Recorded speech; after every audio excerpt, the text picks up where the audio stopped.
All right, guys, so it's time for another update. I've been working pretty much all weekend on trying to figure out this track plan.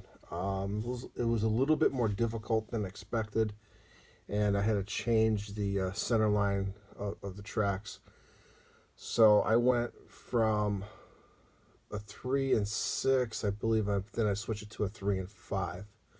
So 3 inches and 5 inches on center. Um, so that kind of solved a couple of my issues I was having. And then we'll go back over here and just give you a quick little tour of what the track plan is going to look like. Um, let's see. We'll start over here. Um, that switch there is going to feed the lumber yard and this building here. So it's going to go around. It's going to go around the building, come through here, and I got it. I'm just placing track in here just to mock it up for now. So this is going to be my the lumber yard, or New Haven Wood Company or New Haven Lumber, one of the two.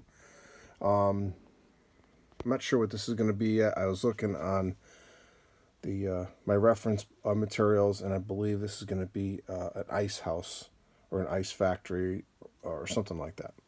So I got to do so. I found this building online. I got to do a little bit of repair to it, and then we'll put it in service. Um, the next switch is this one here. That switch there is going to feed the actually is going to feed two areas. So you'll be able to come across here, go into the diamond, hit another switch, and then it's going to service this building here, which I put together. I wanted to see what the actual buildings are going to look like versus the footprints, because it makes a big difference. And then you also can switch this industry here, which I don't have a piece of track in there yet, but like I said, I'm just still placing track just to make sure everything's going to work. I'll put a small switch there. So the engine would come through here, drag all the way over here, and then come back, and then shove two cars into the coal facility, which is going to be right there.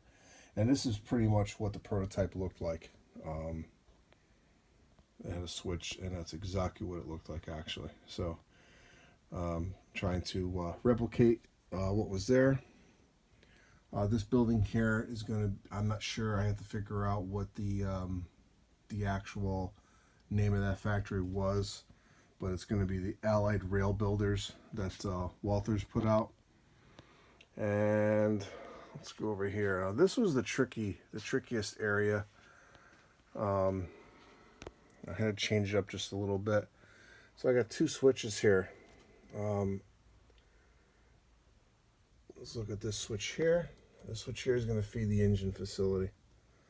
So originally I had the engine facility pointing in a different direction, but I decided to change it up. So the actual entrance of the engine house is going to be on the back. However, this building is super. This is going to be a Craftsman kit, and it's going to be pretty cool. So it's not going to lack detail. All right. And last but not least, this last switch here is going to switch or feed the scrapyard. That eventually is going to be right there. This is going to be a separate industry, not served by rail. So still adding more track. I'm going to start tying the track in.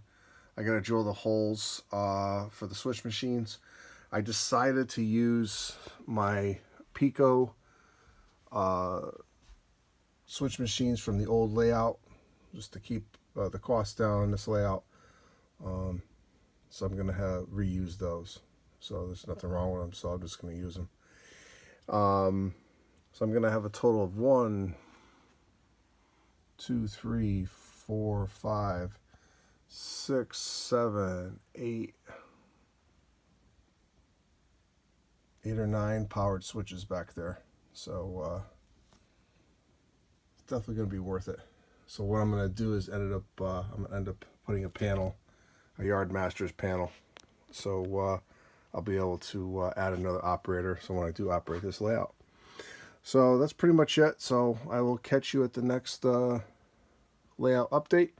Appreciate your subscriptions, and thanks for watching. So again, I will see you at the next update.